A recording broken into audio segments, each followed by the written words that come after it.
Hello दोस्तों, स्वागत है आप सभी का आपके अपने यूट्यूब चैनल संबल स्टडीज़ में। मैं डॉक्टर एस के सचान और आज हम लोग डिस्कस करेंगे जो परसेंटेज हम लोग कल पढ़ रहे थे उसका पार्ट सेकेंड। तो परसेंटेज का पार्ट सेकेंड आज हम लोग डिस्कस करेंगे, यानी प्रतिशतता का दूसरा भाग। और अब हम लोग ये देखते हैं कि जितने भी टाइप के क्वेश्चन आते हैं उनका हम लोग कॉन्सेप्ट डिस्कस करते हैं और एग्जाम्पल के तौर पे एक एग्जाम्पल उस टाइप का हम लोग यहाँ पर लगा के देख लेते हैं। इसके अलावा क्वेश्चंस आप अपने गाइड से और उससे करिएगा। तो चलिए एक और टाइप का आज लेके चलते हैं कि जनसंख्या पर आधारित प्रश्न। क्या है? जनसंख्या पर आधारित प्रश्न जो आते हैं उनको हम लोग कैसे इसको जो है हम कैसे सॉल्व कर सकते हैं। तो देखिए, माना एक शहर की जनसंख्या P है, इसका कॉन्सेप्ट नोट कर लें। माना एक शहर की जनसंख्या P है, वह 8% वार्षिक दर से बढ़ रही है। वह 8% वार्षिक दर से बढ़ रही है।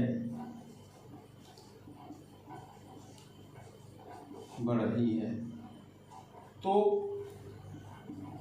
पहला तो प्रश्न ये आ सकता है कि n वर्ष बाद, यानी कुछ समय दिया होगा, 2 वर्ष 3 वर्ष बाद या 1 वर्ष बाद, तो n वर्ष बाद की जनसंख्या क्या होगी?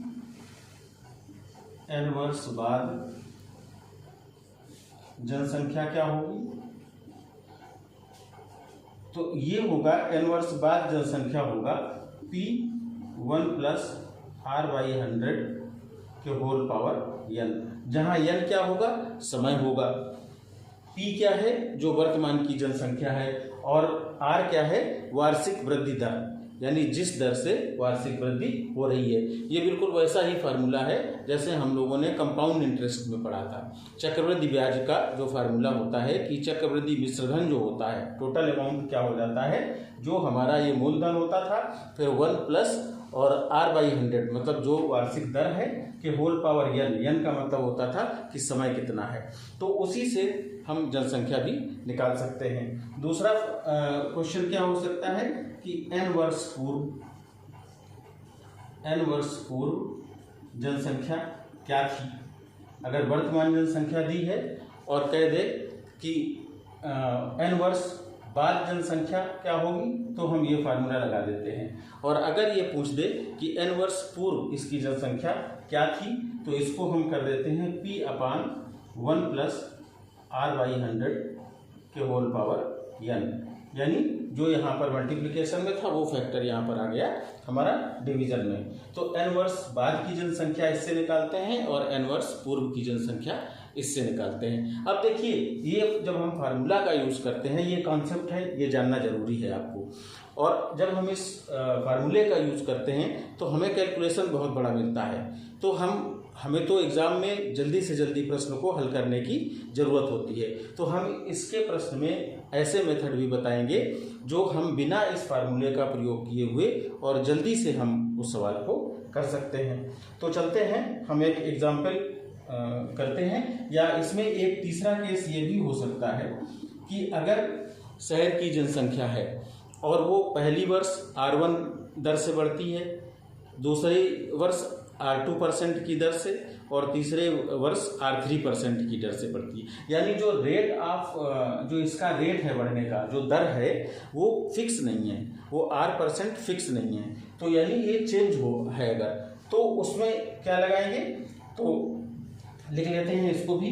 माना किसी शहर की जनसंख्या P है, माना किसी शहर की जनसंख्या P है तथा इसके पहले, दूसरे और तीसरे वर्ष में यह पहले, दूसरे एवं तीसरे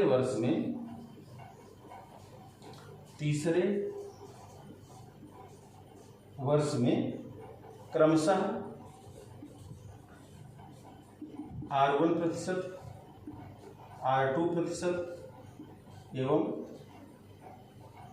R3% की दर से बढ़ती है। तो 3 वर्ष बाद क्या पूछेगा कि 3 वर्ष बाद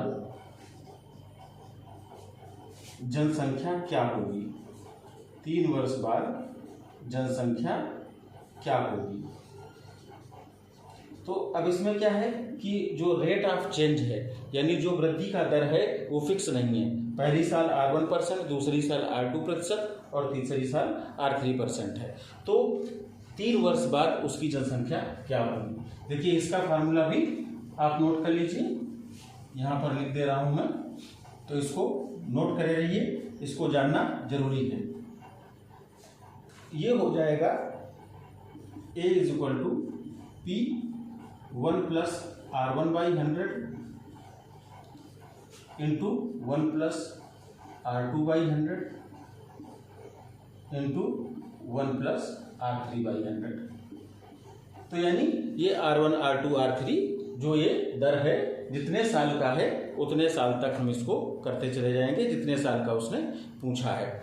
तो इससे हम निकाल सकते हैं कि 3 वर्ष बाद उसकी जनसंख्या क्या होगी। अब जनसंख्या पर आधारित एक हम उदाहरण करते हैं, एक प्रश्न करते हैं और उसको कई मेथड से, उसको हम कई तरीकों से सॉल्व करने की कोशिश करते हैं। आपको जो तरीका अच्छा लगे, जिसमें आपका समय कम लगे, जिसमें कैलकुलेशन कम होगा, उसी को आप चुनिएगा और उसी से जो परीक्षा में प्रश्न आएगा तो उसी तरीके से उसको सॉल्व करना होगा।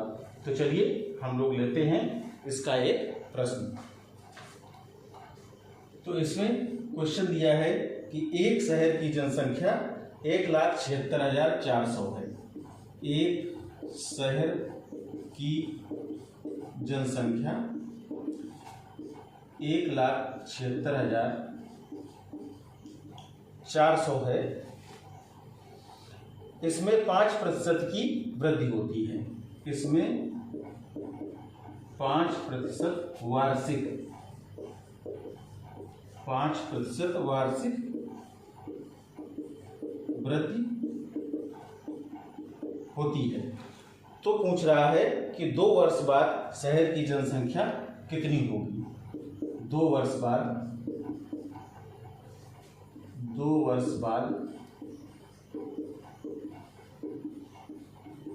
शहर की जनसंख्या बताओ। 2 वर्ष बाद शहर की जनसंख्या बताओ। तो देखिए अब इस सवाल को मैं कई तरीकों से बताने वाला हूं। पहला तो आपको पता है, एक फार्मूला है, क्या है कि 2 वर्ष बाद पूछ रहा है शहर की जनसंख्या। तो क्या होता था, जनसंख्या, कुल जनसंख्या बराबर P1 + R/100 के होल पावर n। तो देखिए जब हम इस प्रश्न को इस फार्मूले से लगाते हैं तो वर्तमान कितनी है, 1,76,400 गुणा 1 + R कितना है, 5% की दर से बढ़ रहा है और कितने साल बाद, 2 वर्ष बाद पूछा है, तो समय 2 वर्ष है। तो इस तरीके से हम इस फार्मूले को लगाएंगे, इसको हम सॉल्व करेंगे तो ये 20 आ जाएगा और ये हमारा आ जाएगा 1,76,400 गुणा 20 एकम 20 और 21/20 का स्क्वायर हो जाएगा, तो 21/20 गुणा 21/20। ये हमारा एक्सप्रेशन आ गया। अब हम इसको सॉल्व करते हैं, इसका हम 0 काटते हैं और इसको सॉल्व करते हैं। तो इसका जो आंसर आएगा वो 194,481 ये जनसंख्या आएगी कि जो वर्तमान जनसंख्या है। इसको सॉल्व करना तो ये 0 से 0 कट जाएगा, इस 0 से ये 0 कट जाएगा और 4 से हम इसको काटने की कोशिश करेंगे, बाद में मल्टीप्लाई करेंगे। ये कितना है, अगर इसको देखा जाए तो ये एक्सप्रेशन देखिए कितना है, 21 का स्क्वायर करेंगे तो 441 आएगा और 20 का स्क्वायर करेंगे तो 400 आएगा। इसको हम अभी यहाँ पर लिख देते हैं, इसका बाद में आप देखेंगे कि इसका क्या रिलेवेंस था, ये एक फैक्टर बन जाता है।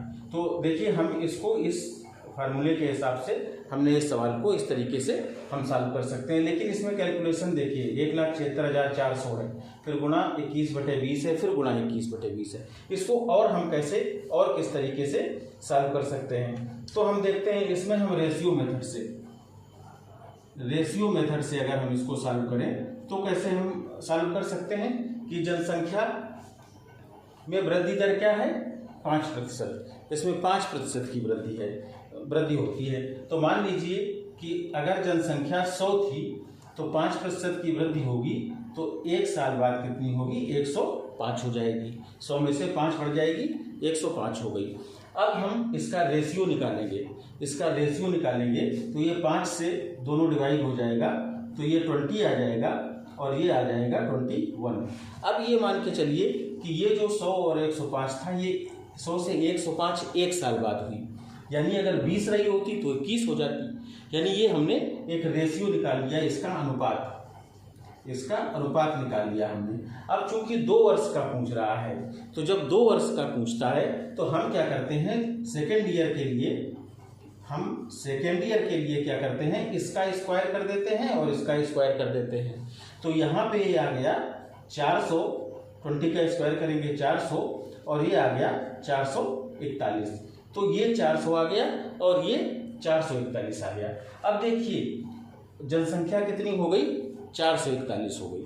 तो अब यहाँ पर जब 441 है तो कितनी वृद्धि हुई, अगर ये पूछे कि कितनी बढ़ेगी तो बढ़ेगी कितनी, 400 में से 41 बढ़ गई तो 441 हो गई। तो अगर ये पूछा जाए कि जनसंख्या में कितनी वृद्धि होगी तो 400 में बढ़ा कितना, 41 बढ़ा, ठीक है। तो एक में कितना बढ़ेगा, 41/400 बढ़ेगा।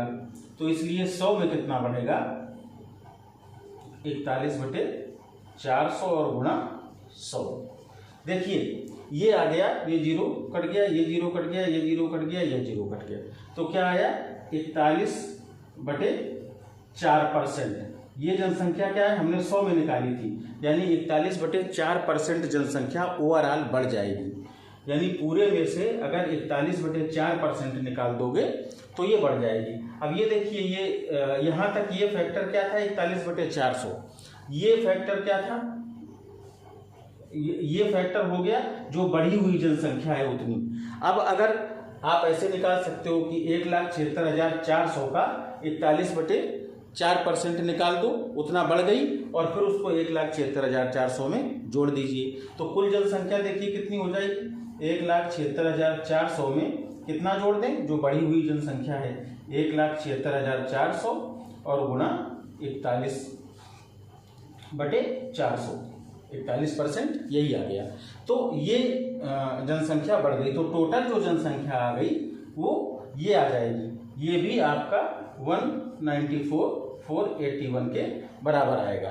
तो इस तरीके से अगर इसमें बढ़ी हुई जनसंख्या पूछता तो हम इसका केवल 41, तो बढ़ी हुई जनसंख्या ये है, पूर्व की जनसंख्या ये थी, तो कुल जनसंख्या क्या हो गई, ये हो गई।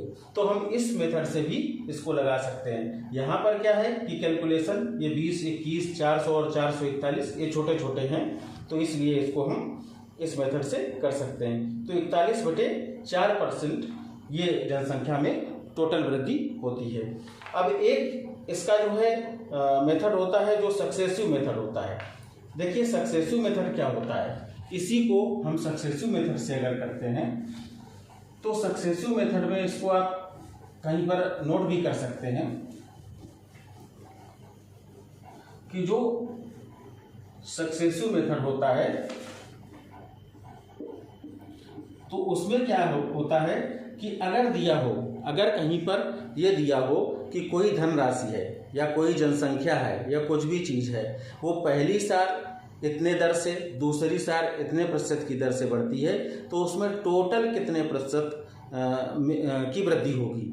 तो टोटल कितने प्रतिशत की वृद्धि, अगर ये x% एक साल में और y% दूसरी साल में बढ़े, यानी प्रथम वर्ष में x% बढ़ती है और दूसरे वर्ष में y% बढ़ती है। तो अगर पूछे कि 2 साल बाद वो कितने प्रतिशत, मतलब टोटल का कितने प्रतिशत बढ़ जाएगी, तो उसका फार्मूला होता है कि कुल प्रतिशत वृद्धि क्या होगी, x + y + xy बाई 100, ये इतने परसेंट बढ़ जाएगी, ये इतने प्रतिशत बढ़ जाएगी। अब इसमें देखिए, इसमें 5% की बढ़ोतरी हो रही थी, प्रतिवर्ष 5% की बढ़ोतरी, तो पहली साल भी 5% और दूसरे साल भी 5% की वृद्धि हो रही है।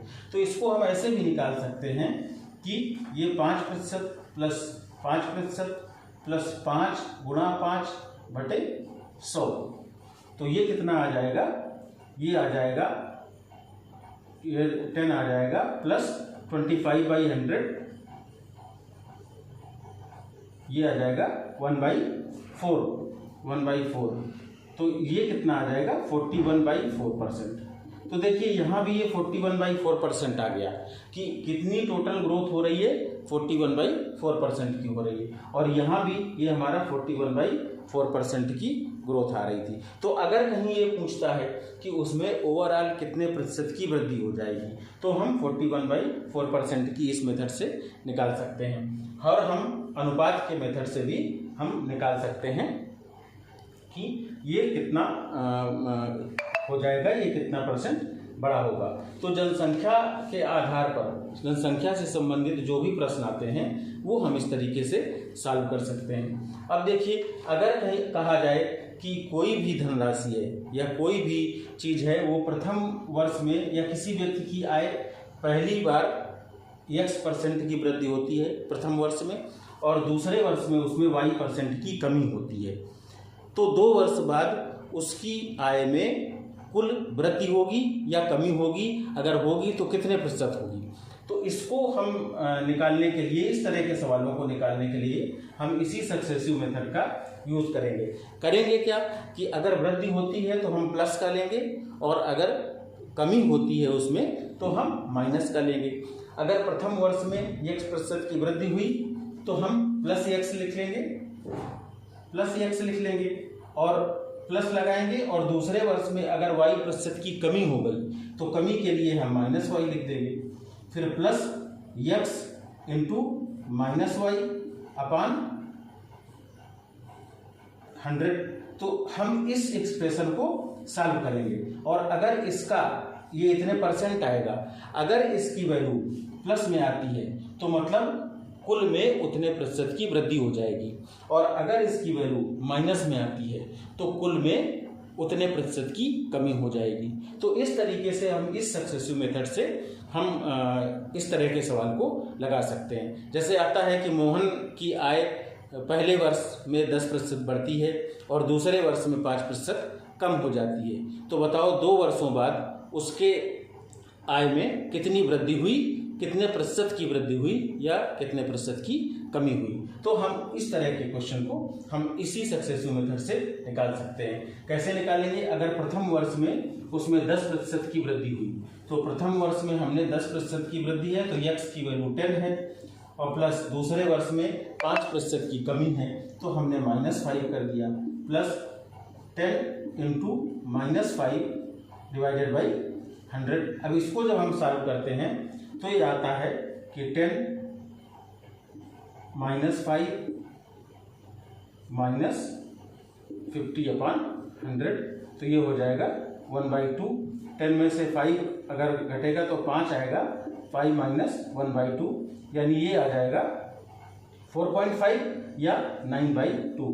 तो यानी 9/2% की ये क्या आ रहा है, प्लस में आ रहा है। तो यानी उसको 2 साल बाद उसकी आय में पहले की अपेक्षा 9/2% की वृद्धि होगी, और अगर ये माइनस में आ जाता 9/2 तो हम कहते कि 9/2% की कमी हो जाएगी।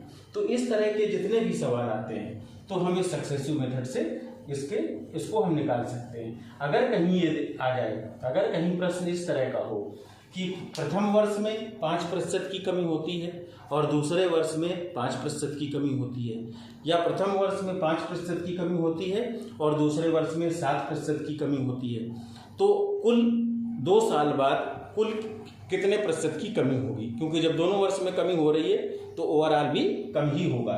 तो हम x को भी माइनस लिख लेते हैं और y को भी माइनस लिख लेते हैं, और इस तरीके से हम इस एक्सप्रेशन की वैल्यू निकालेंगे। ये इतने प्रतिशत की उसमें कमी होगी या वृद्धि होगी। ये नेगेटिव में आएगा, जाहिर सी बात है, तो जब नेगेटिव में आएगा तो उसको हम बताएंगे कि इतने प्रतिशत की उसमें कमी होगी। तो इस तरह के सवाल जितने भी आएंगे आपको जनसंख्या से संबंधित या आय से संबंधित या प्रतिशत वृद्धि प्रतिशत कमी से संबंधित, तो हम इस तरीके से उसको सॉल्व कर सकते हैं। तो इसको एक बार आप लोग फिर से समझ लीजिए।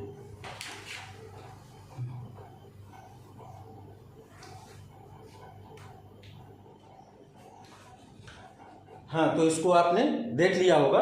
और अब देखिए, अगर उसी सवाल में जो अभी इसके पहले जनसंख्या का सवाल लिखा था, उसमें अगर ये आता कि 2 वर्ष पूर्व उसकी जनसंख्या क्या थी, तो 2 वर्ष पूर्व अगर जनसंख्या निकालने को आती तो क्या था, वर्तमान जनसंख्या कितनी दी थी उसमें, 1,76,400। ये तो वर्तमान की है, और 2 वर्ष पूर्व पूछा है, 2 वर्ष पूर्व पूछा गया है, तो हम क्या करेंगे, और इसमें 5% का ग्रोथ रेट बताया है कि 5% की वृद्धि हो रही है, तो क्या लगाते, a बराबर p 1 + r/100 के होल पावर n। तो इस तरीके से ये अगर पूर्व में पूछना हो तो ये फार्मूला लगाएंगे, इससे भी निकाल सकते हैं। और अगर वर्तमान की पूछी गई, 2 वर्ष बाद की पूछी गई थी, 2 वर्ष बाद में हम p × 1 + r/100 के होल पावर n का फार्मूला लगा देंगे। तो इस तरीके से हम इस तरह के सवालों को सॉल्व कर सकते हैं। तो ये जनसंख्या से संबंधित जो प्रश्न होंगे वो आपको इसी मेथड से, इन तीनों में से कोई भी मेथड आप लगाएंगे, चाहे आप सक्सेसिव मेथड से लगा लीजिए, चाहे आप रेशियो के मेथड से लगा लीजिए, चाहे आप फार्मूले के मेथड से लगा लीजिए। आप तीनों में से जो भी मेथड आपको सही समझ में आ रहा हो, जिसमें कम समय लग रहा हो, उसको आप अपना सकते हैं एग्जाम के लिए। तो अब देखिए, ये तो जनसंख्या वाली बात थी। अब है मशीनों के अवमूल्यन पर। कई प्रश्न ऐसे आते हैं कि एक मशीन जो खरीदी गई थी 2,000 रुपये में, उसमें 10% वार्षिक डिप्रेसिएशन होता है, यानी अवमूल्यन होता है। तो 3 वर्ष बाद उसकी कास्ट या उसकी कीमत कितनी रह जाएगी। तो इस तरह के सवालों के लिए हम मशीन के अवमूल्यन पर जो प्रश्न करते हैं, मशीन के अवमूल्यन पर ये जो प्रश्न आते हैं, इनको देखिए, हम लोग इसका फार्मूला होता है, पहले फार्मूला नोट कर लेते हैं, फिर एक प्रश्न करते हैं। माना किसी मशीन का वर्तमान मूल्य P है, माना किसी मशीन का वर्तमान मूल्य P रुपए है तथा इसके अवमूल्यन की दर R% है, तथा इसके अवमूल्यन की दर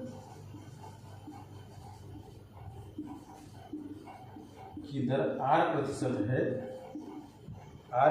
है, तब पहला लिख लीजिए कि n वर्ष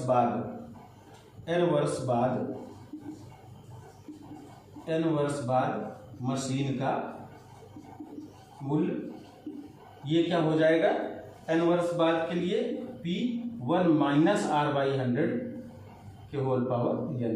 देखिए, इसमें जनसंख्या वाले प्रश्नों में या चक्रवृद्धि ब्याज वाले प्रश्नों में क्या था, a बराबर P 1 + r/100 के होल पावर n, और अगर ये कम हो रहा है तो 1 - r/100 के होल पावर n, इसको हम लगा देंगे। और दूसरा जो आएगा वो हो जाएगा n वर्ष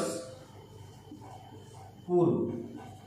अगर कहे कि n वर्ष पूर्व मशीन का मूल्य क्या था, तो ये P/1 - r/100 के होल पावर n, यानी इसको, ये दोनों फार्मूले हैं, इन फार्मूलों की सहायता से हम मशीनों के अवमूल्यन पर प्रश्न कर सकते हैं। और हम अपने रेशियो के मेथड वाले से भी कर सकते हैं, हम सक्सेसिव के मेथड वाले से भी कर सकते हैं।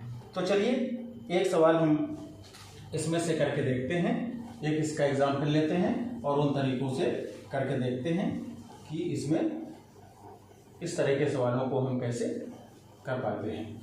तो इसमें एक प्रश्न लेते हैं और इसको जो है हम लोग करते हैं। तो क्वेश्चन है, इसमें प्रश्न दिया है कि एक मशीन रुपए 1,20,000 में खरीदी गई। एक मशीन रुपए 1,20,000 में खरीदी गई। इसका 10% वार्षिक दर से अवमूल्यन हो जाता है। इसका 10% वार्षिक दर से अवमूल्यन हो जाता है। तो कह रहा है कि 2 वर्ष बाद मशीन का मूल्य क्या होगा। 2 वर्ष बाद मशीन का मूल्य क्या होगा, ये प्रश्न पूछा है। तो अब देखिए 2 वर्ष बाद की बात की है, तो हमारे पास फार्मूला है क्या, A बराबर P1 माइनस R/100 के होल पावर n। यहाँ पर P की वैल्यू क्या है, 1,20,000 है, इंटू 1 माइनस R की वैल्यू क्या है, 10% है, 10/100 के होल पावर वर्ष, 2 वर्षों का समय, 2 वर्षों का। तो इसको जब हम सॉल्व करेंगे तो ये आ जाएगा 1,20,000 गुणा ये आ जाएगा 9/10 और इंटू 9/10। तो देखिए इसको हम सॉल्व कर सकते हैं। इसको जब हम गुणा करेंगे तो ये आ जाएगा हमारा 97,200 इतने रुपए का 2 वर्ष बाद इसकी कीमत बचेगी। यानी उसका मूल्य 1,20,000 में खरीदा गया था। इसका डेप्रीसिएशन रेट ऑफ डेप्रीसिएशन कहते हैं अवमूल्यन को। तो 10% की दर से इसका अवमूल्यन हो रहा है। तो 2 वर्ष बाद उसकी कीमत 97,200 रुपये रह जाएगी। अब देखिए अगर हम इसी को सक्सेसिव मेथड से करते हैं तो हमें क्या है, 10% की कमी हो रही है। हर साल 10% की कमी हो रही है। तो 10% की कमी हो रही है माने कि कुल प्रतिशत वृद्धि क्या हो जाएगी, कुल प्रतिशत कमी क्या हो जाएगी। इसमें तो वृद्धि होगी ही नहीं, कमी होगी।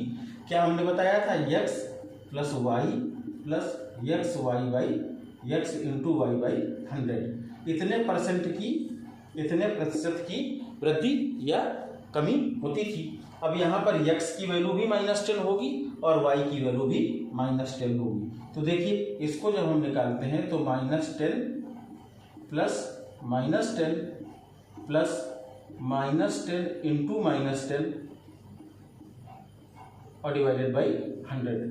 तो देखिए ये क्या आ गया, ये -10 और -10 -20 आ जाएगा और प्लस -10 और -10 का 100/100 आ जाएगा। यानी ये 1 यानी -19 आ गया, -19%। इसकी पूरी कीमत में 19% की कमी आ जाएगी। यानी अगर 1,20,000 की ये खरीदी गई थी तो 19% कम हो गया। यानी इसकी कास्ट कितनी रह गई, उसका 81%। इसका अगर 19 घटा दोगे 100 में तो 100 में 79, 100 में जब आप 19 को माइनस करेंगे तो 81% आएगी। यानी 100 माइनस 19 अगर हमने कर दिया तो ये आ गया 81।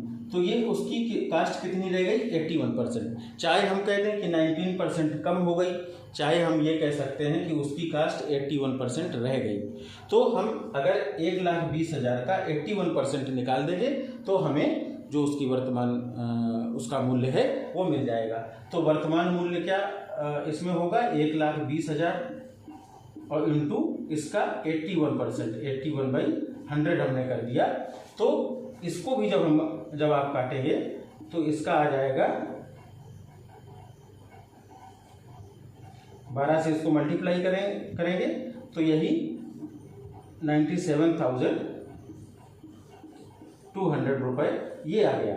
तो इसमें क्या होगा कि चाहे हम इस मेथड से हम फार्मूले को यूज़ करके और इसको सॉल्व कर लें, या हम इस सक्सेसिव मेथड से कर लिया कि सक्सेसिव मेथड से हमने इसको कैसे लगा लिया।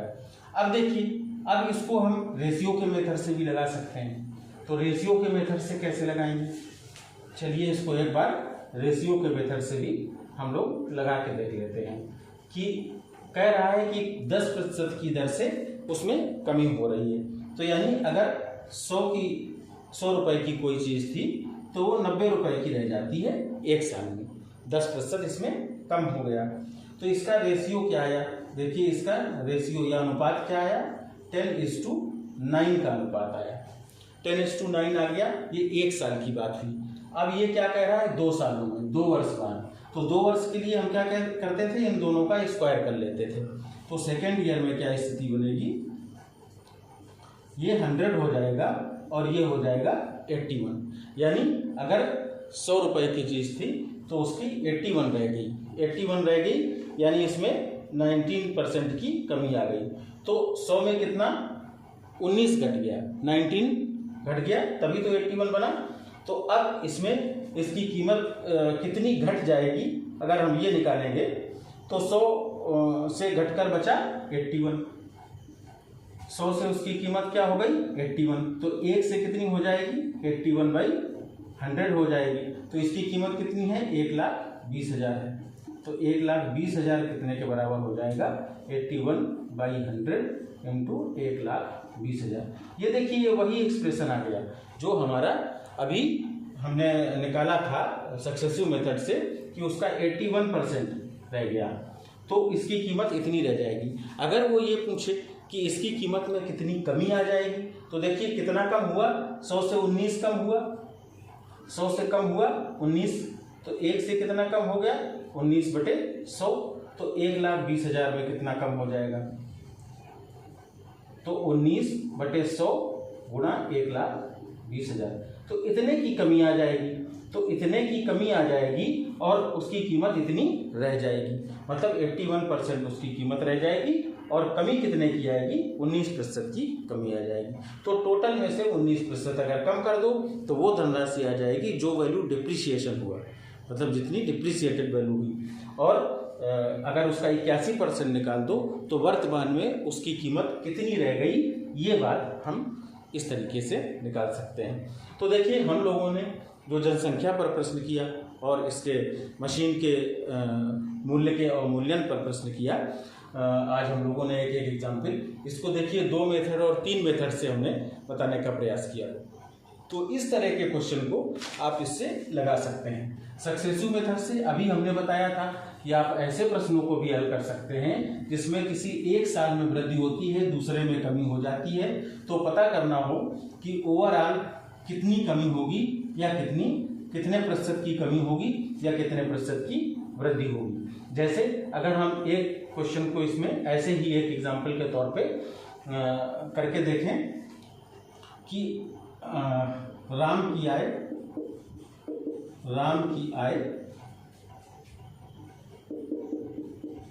वर्तमान में 500 रुपये है, रुपये 500 है। प्रथम वर्ष में इसकी आय में 10% की कमी होती है। उसके अगले वर्ष इसमें 5% की वृद्धि होती है, 5% की वृद्धि होती है। तो 2 वर्ष बाद उसकी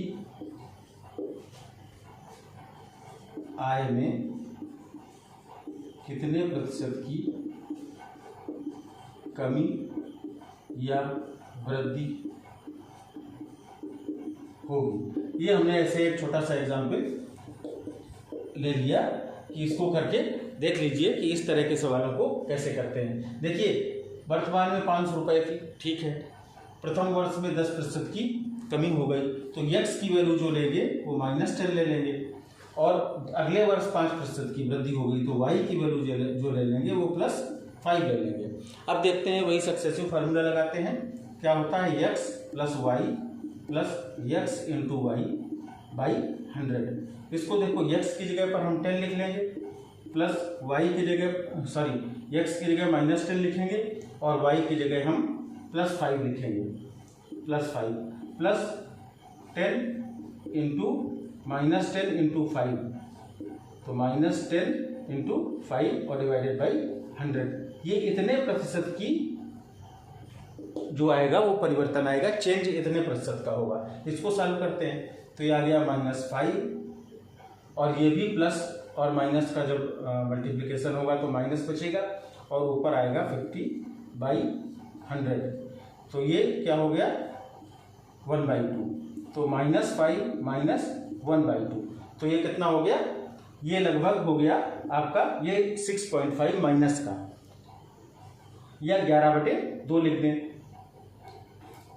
-5 - 1/2, 5 दूना 10 और 1 11/2, तो -11/2% की इसमें क्या होगी, कमी होगी। कमी क्यों होगी, क्योंकि ये माइनस में आ रहा है। ये अगर साइन माइनस में आता है तो हम ये कहते हैं कि इसमें कमी होगी। तो कमी होगी तो पहले तो ये बात वृद्धि होगी या कमी होगी में, तो पहले कमी होगी और कितने प्रतिशत की होगी, 11.2% की होगी, 11/2% की। तो इसमें 11/2% की कमी आएगी, यही इसका आंसर होगा। तो इस तरीके के सवालों को आज हम लोगों ने पढ़ा और मुझे लगता है कि अब यहीं पे बंद करना चाहिए, क्योंकि ये वीडियो फिर बहुत लंबा हो जाएगा।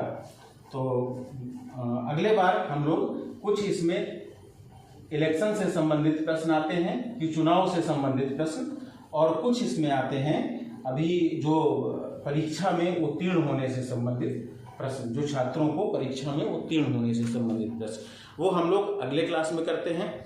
तो आज के लिए इतना ही। So it is all for today, thank you. आपको अगर आप इस चैनल पर नए हैं तो इसको सब्सक्राइब कर लीजिए, और अगर आपको ये जानकारी अच्छी लगी हो तो आप उसको शेयर करिए, लाइक करिए। Thank you very much.